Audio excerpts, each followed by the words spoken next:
I know exactly how this sounds. If I were reading this on Reddit instead of writing it, I'd probably laugh, call it fake, and move on. Maybe I'd leave a sarcastic comment about creative writing or another internet horror story trying too hard. I wish that's all this was. I wish someone could expose me as a liar. Because then Emily would still be alive. My wife died 23 days ago. The doctors said it was a sudden brain aneurysm. They told me it was painless, that she never knew what happened. Friends and family accepted the explanation because it made sense.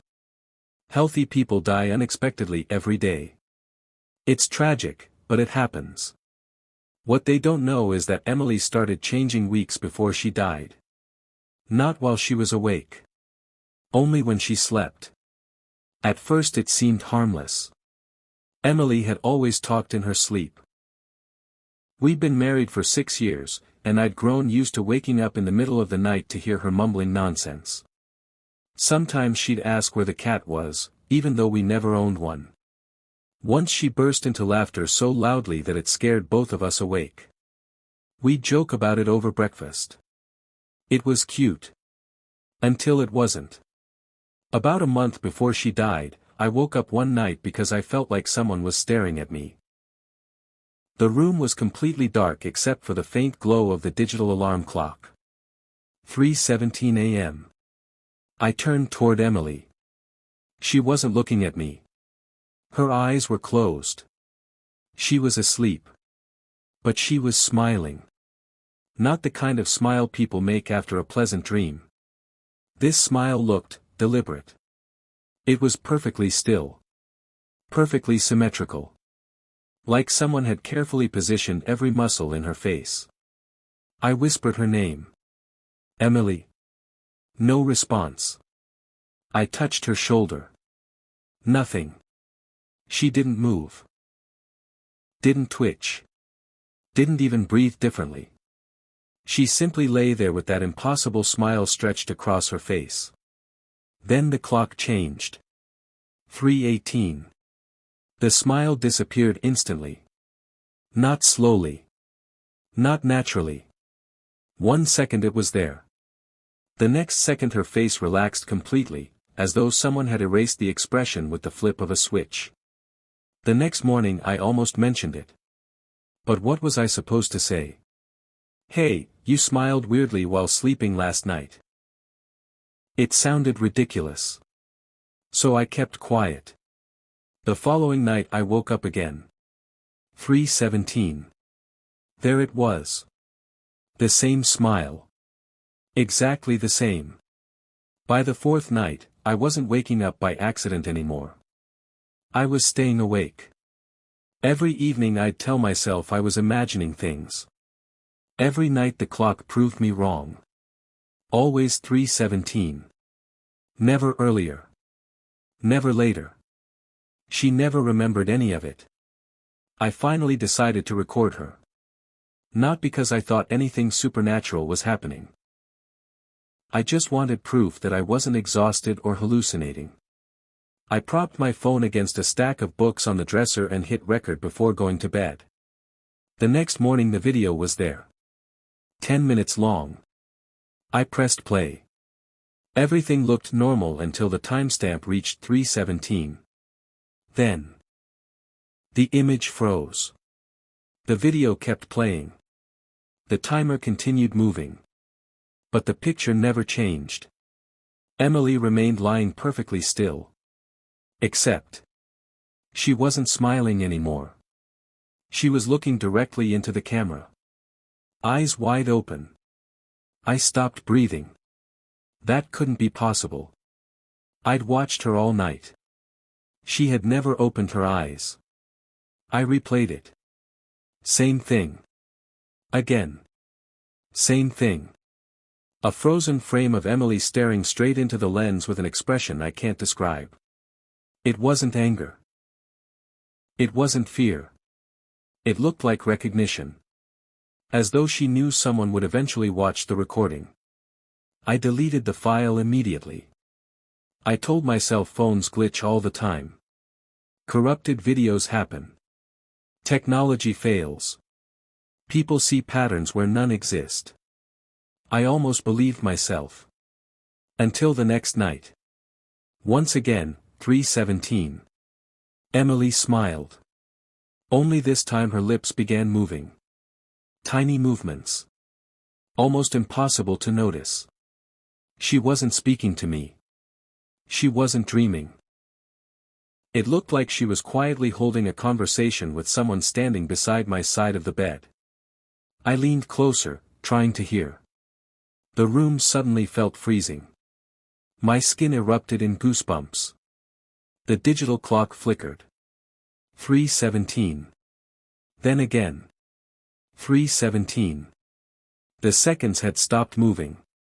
The silence became unbearable. Finally, I heard her whisper. So softly I almost convinced myself I'd imagined it. "He can see you now." She wasn't talking to me. I knew that with absolute certainty. She was speaking to something behind me. Every instinct screamed for me to turn around. I couldn't. I don't know why. Fear rooted me to the mattress. Emily's smile stretched even wider. Far wider than any human mouth should. A faint tearing sound echoed through the room. Tiny streaks of blood appeared at the corners of her lips. Then I felt it. Warm breath. Slow. Steady. Against the back of my neck. Someone stood behind me in the darkness. Close enough to whisper. "Don't turn around." I didn't turn around. I wish I could tell you I was brave enough to face whatever had whispered behind me, but that's not what happened. Fear has a strange way of locking your body in place. Every muscle in my back tightened, my hands clenched the bedsheet, and I sat frozen, staring at Emily. The warm breath on my neck disappeared. The room was silent again. Then the clock changed. 3:18.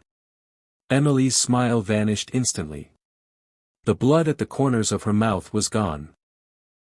Her breathing returned to its normal, slow rhythm, as though nothing had happened. I stayed awake until sunrise with every light in the house turned on. The next morning Emily found me sitting at the kitchen table, staring into a cup of coffee that had long since gone cold. "You look awful," she said with a small laugh. "Bad dream?" I looked at her mouth. There wasn't a scratch on it. No cuts. No dried blood. Nothing. I almost told her everything. Instead, I lied. Just couldn't sleep. She kissed my forehead before leaving for work. That was the last normal morning we ever had. Over the next few days, I became obsessed. I bought a security camera with infrared night vision and mounted it in our bedroom. I convinced myself the phone had glitched and that a proper camera would prove I was imagining everything. That night I watched the live feed from my laptop in the living room. At 3:16 a.m., everything looked ordinary. Emily slept peacefully. The bedroom door was closed. Nothing moved. Then the clock on my laptop reached 3:17. The video feed froze. Not buffered. Not disconnected. Frozen. The timer in the corner continued counting. 3 hours 17 minutes and 1 second. 3 hours 17 minutes and 2 seconds. 3 hours 17 minutes and 3 seconds. But the picture never changed. After exactly 1 minute, the feed came back. Emily was lying exactly where she'd been. Except. She was smiling. I ran upstairs. She was still smiling in the bed. Exactly like the camera showed. The timing was impossible. It was as if something had deliberately hidden that single minute from the recording. I couldn't stop thinking about it. So I checked the camera's memory card. The footage from every night was there. Every hour. Every minute. Except one.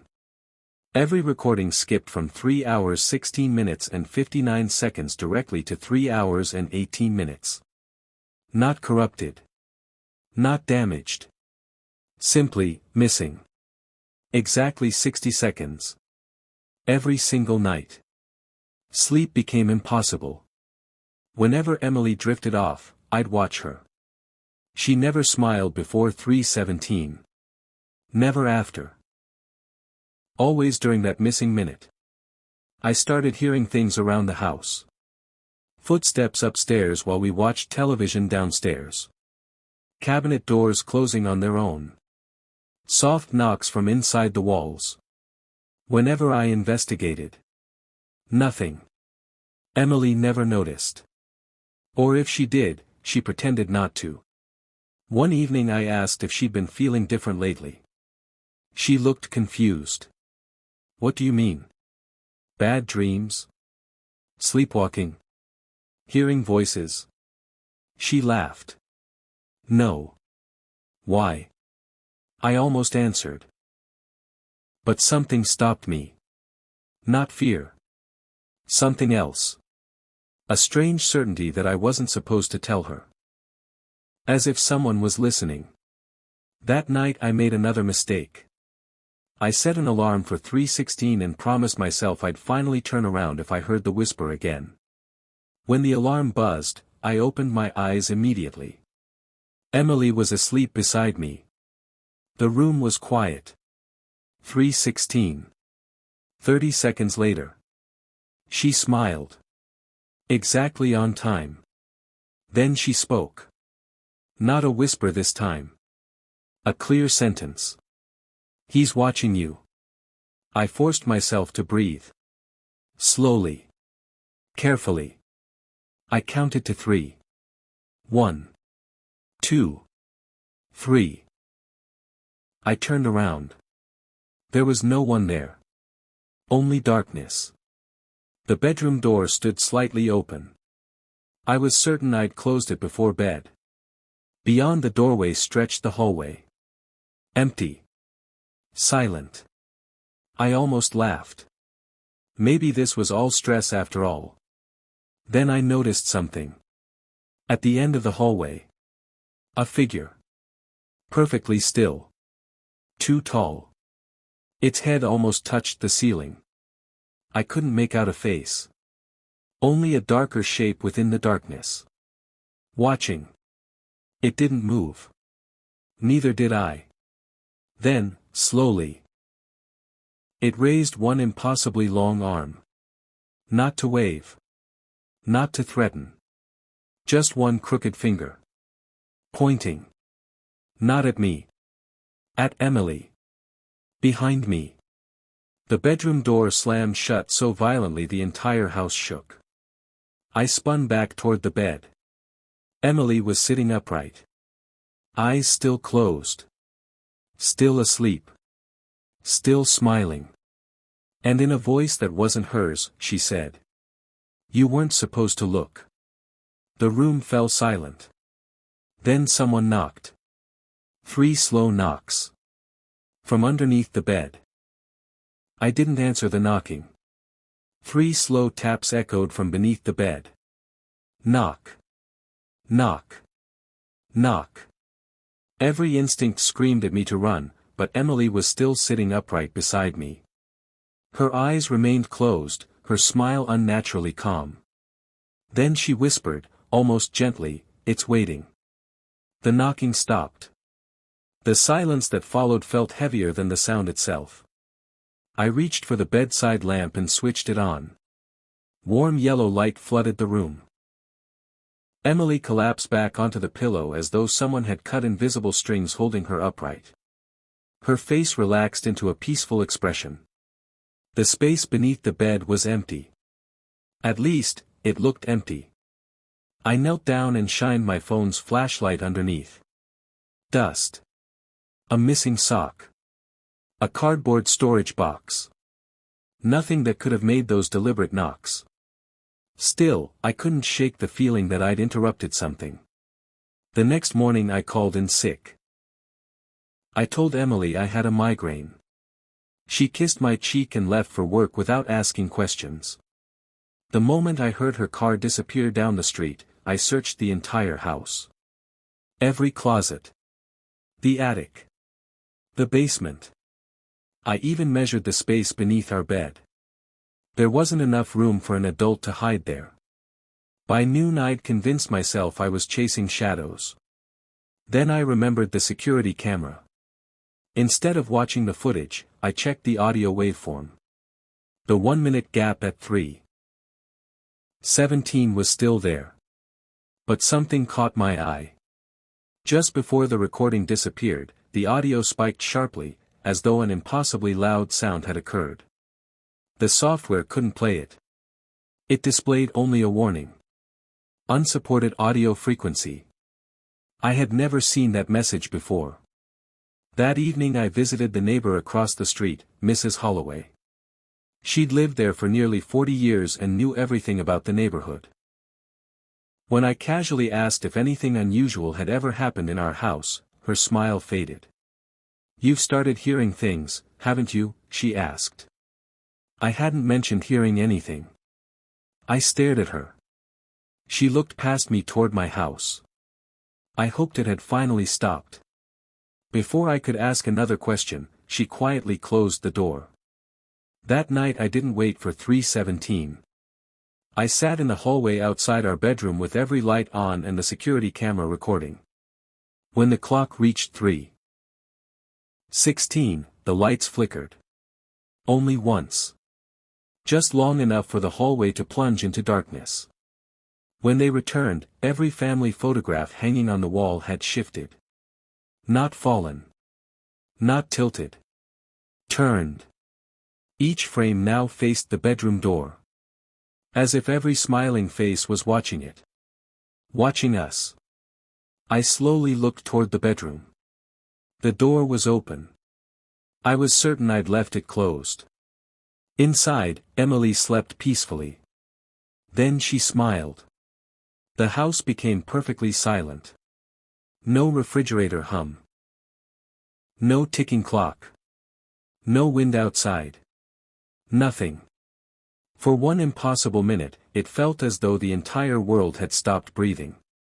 When the silence finally broke, it wasn't with another knock. It was the sound of footsteps. Slow. Measured. Coming from somewhere upstairs. There was no upstairs. Our house was a single-story home. The footsteps continued anyway. One after another. Crossing a floor that didn't exist. And directly above our bedroom. They stopped. After the footsteps stopped, I didn't sleep. I lay beside Emily until sunrise, staring at the ceiling, replaying every sound in my head. The rational part of me kept insisting there had to be an explanation. Houses settle. Pipes expand. Stress changes the way the brain interprets ordinary noises. I repeated those thoughts like a prayer. They stopped working sometime around dawn. Emily woke refreshed. I looked as though I hadn't slept in weeks. "You've been watching me again," she said quietly while making coffee. I froze. What?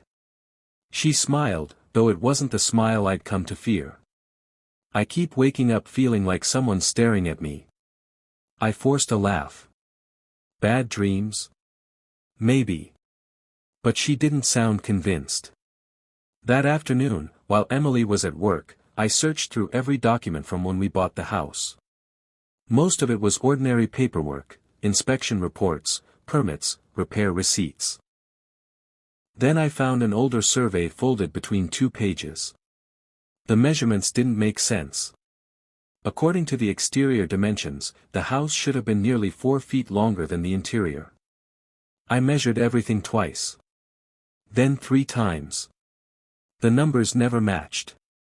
Somewhere inside this house, 4 feet simply didn't exist. That night I couldn't stop looking at the ceiling. Every tiny crack seemed different. Every shadow looked deeper. At exactly 3:16, I placed a chair in the middle of the bedroom and climbed onto it.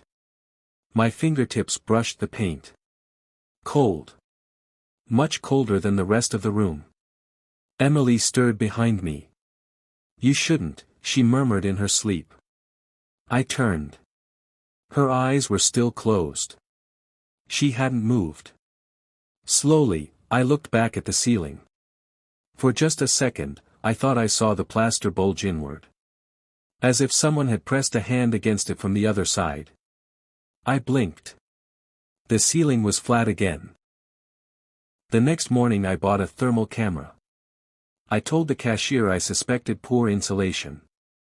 That sounded more reasonable than the truth. Back home, I scanned every room. Most of the walls glowed in ordinary shades. Then I pointed the camera at the bedroom ceiling. A dark rectangle appeared. Perfectly straight edges. Too regular to be random. Almost the size of a small room. I lowered the camera. The ceiling looked normal. Raised it again. The rectangle remained. Inside it. There was a shape. Not a person. Not an object. Just something slightly colder than everything around it. I convinced myself it was faulty equipment. Then the shape moved. Only an inch.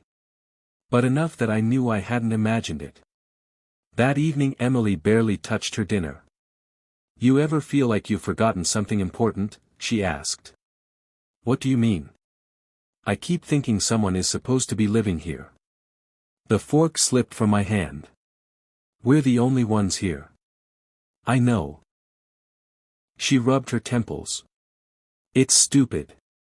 Then she looked toward the hallway. For a second. I almost remembered their face. "There." She frowned. I don't know why I said that. At 3:17 that night, the bedroom felt strangely unfamiliar. Not different. Just wrong. Like walking into your own home after someone has moved every piece of furniture by an inch. Emily smiled in her sleep. I didn't look away. I didn't look at the ceiling. I simply watched her breathe. Then she whispered. "You keep checking the house." A pause. "But you never check your memories." My stomach tightened. I had no memory of moving into this house. I remembered buying it. Signing the papers. Receiving the keys. But the first night. Unpacking. Meeting the neighbors. Nothing. The memories weren't blurry. They simply weren't there. Had they ever been? The digital clock changed to 3:18. Emily's smile disappeared. I reached for my wallet to steady my shaking hands. Inside was a faded photograph I'd carried for years. It showed Emily and me standing in front of our house on moving day. I had looked at it dozens of times. Tonight, something was different. There were 3 shadows on the front porch. Only 2 people stood in the photograph. I must have stared at that photograph for 10 minutes. 3 shadows.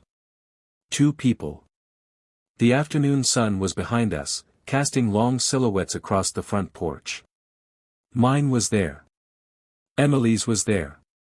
And between them, a third shadow stretched toward the front door. There was no body attached to it. Just the shadow. I told myself it had to be a trick of the light. Maybe a tree. Maybe the mailbox. Maybe I'd simply never noticed it before. I grabbed every photo album we owned. Vacation pictures. Wedding photos. Birthday parties. Family gatherings. Everything looked normal. Until I reached the photos from the first month we lived in the house. There weren't many. That struck me as odd. Emily had taken pictures of everything, our meals, sunsets, even grocery lists if she thought they looked funny. Yet there were only 4 photos from the first month in the house. In every single one, something was slightly off. A chair that neither of us remembered buying. A bedroom door standing open when we always kept it closed. A blurred shape reflected in the hallway mirror. Nothing dramatic. Just enough to make me uncomfortable. When Emily came home from work, I showed her the moving day photograph. She frowned. I don't remember taking this. You posted it online. I know. She kept staring at the third shadow. I don't remember this either. For the first time since all of this had started, I saw genuine fear in her eyes. Not because of the shadow. Because she couldn't remember. That night we agreed to stay awake together. No sleeping. No dreams. No 3:17 smiles. We made coffee and watched old movies, pretending everything was normal. At 2:45, Emily yawned. At 3 o'clock, she rubbed her eyes. At 3:10, she stopped answering my questions. Emily. She looked at me without speaking. You okay? She nodded slowly. Then, despite every effort to stay awake, she closed her eyes.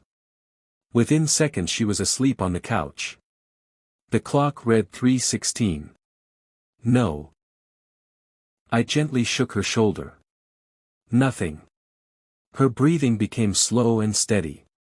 Then. She smiled.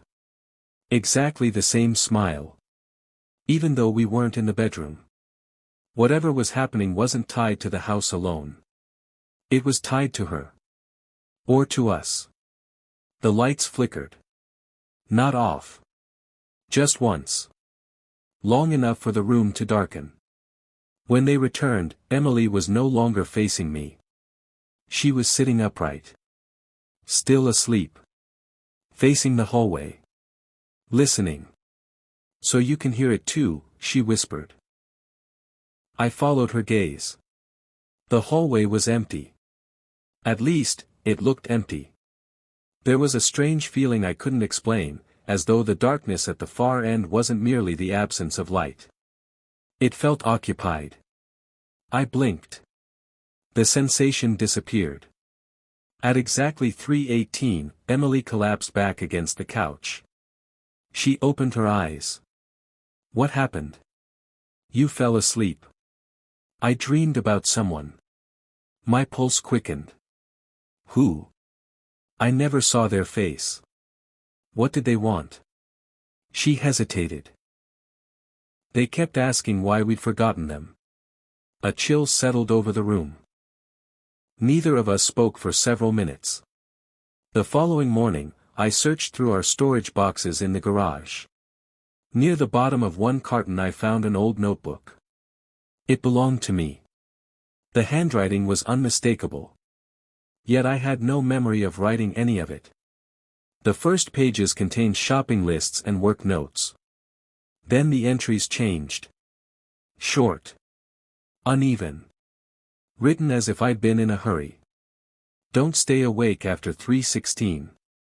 A few pages later. If Emily starts smiling, don't answer her questions. Another page had been torn out. The final sentence on the next page stopped me cold. If you ever begin remembering the third person, leave the house before they remember you too. I read it again. And again. I couldn't remember writing a single word. But one thing terrified me more than the notebook itself. The ink was fresh. As though those warnings had been written only hours earlier. I didn't tell Emily about the notebook. Not immediately. I spent the rest of the afternoon trying to convince myself there had to be another explanation. Maybe I'd written it during a period of extreme stress and simply forgotten. Memory is strange. Trauma can erase details, distort timelines, even invent certainty where none exists. That explanation lasted until I opened the notebook again. A new sentence had appeared beneath the last one. The handwriting was mine. I watched my own hand tremble as I compared it to old birthday cards, grocery lists, and signatures. Every curve of every letter matched. The sentence read. You're remembering too quickly. I slammed the notebook shut. No one else had been in the house. That evening, Emily noticed something was wrong before I said a word. You've been looking at me like you don't recognize me, she said. I wanted to deny it. Instead, I asked the question that had been haunting me for days. Do you remember the day we moved in? She frowned. I remember buying the house. So do I. I remember celebrating after signing the papers. So do I. But. She stopped. What? I can't remember unlocking the front door for the first time. Neither could I. We remembered everything before that day. We remembered everything after. But the day we moved in existed only as photographs and paperwork. Our memories began as though we'd woken up already living there. That night we left the house. If the house was the source of everything, then distance should help. We checked into a small roadside motel nearly 40 miles away. For the first time in weeks, I felt almost foolish. Maybe we'd finally escaped whatever had been happening. We ordered takeout. Watched television. Laughed awkwardly at how paranoid we'd become. At 3:16 a.m., the motel room was quiet. Emily squeezed my hand. See, she whispered. I think we're okay. Then every digital clock in the room reset. 3:17. 3:17. 3:17. The television switched to black. Not off. Just black. A faint reflection stared back at us. Mine. Emily's. And someone standing behind the bed. I turned instantly. No one was there. When I looked back at the television, only our reflections remained. Emily wasn't smiling. Yet. She slowly released my hand. Her eyes drifted shut. No. I whispered. Within seconds, she was asleep. Then the smile returned. Exactly as it had every other night. The motel had changed nothing. Without opening her eyes, she spoke. It's not the house. A long silence followed. Then. It came with us. My heart pounded so hard I could hear it. What came with us? I asked. She didn't answer. Instead, she whispered a name. A single word. I couldn't understand it. The moment I heard it, the sound seemed to disappear from my memory, leaving behind only the certainty that it had meant something important. I tried repeating it. Nothing came out. It was as though my mind refused to hold it. Emily woke abruptly at 3:18. She looked frightened. I had the same dream again. The one about the stranger. She nodded. They weren't angry. What were they doing? Waiting. For what? She looked directly at me. For us to remember. On the drive home, neither of us spoke. When our house came into view, something felt wrong. The mailbox stood open. The front gate swayed gently in the wind. Everything else looked exactly as we'd left it. Inside, the house was silent. Too silent. The notebook still lay on the kitchen table where I'd left it. Except now it was open. Neither of us had opened it. Emily slowly stepped closer. There was only one new sentence written across both pages in thick, uneven handwriting. Not mine. Not hers. You remembered enough. Now it's my turn. As we stared at the words, a key turned slowly in the front door behind us. Neither of us had locked it after coming inside. Yet someone was unlocking it from the outside. The sound of the key turning stopped. Emily and I stood perfectly still. Neither of us spoke. The front door creaked open just a few inches, but no one stepped inside. A cold draft drifted through the hallway.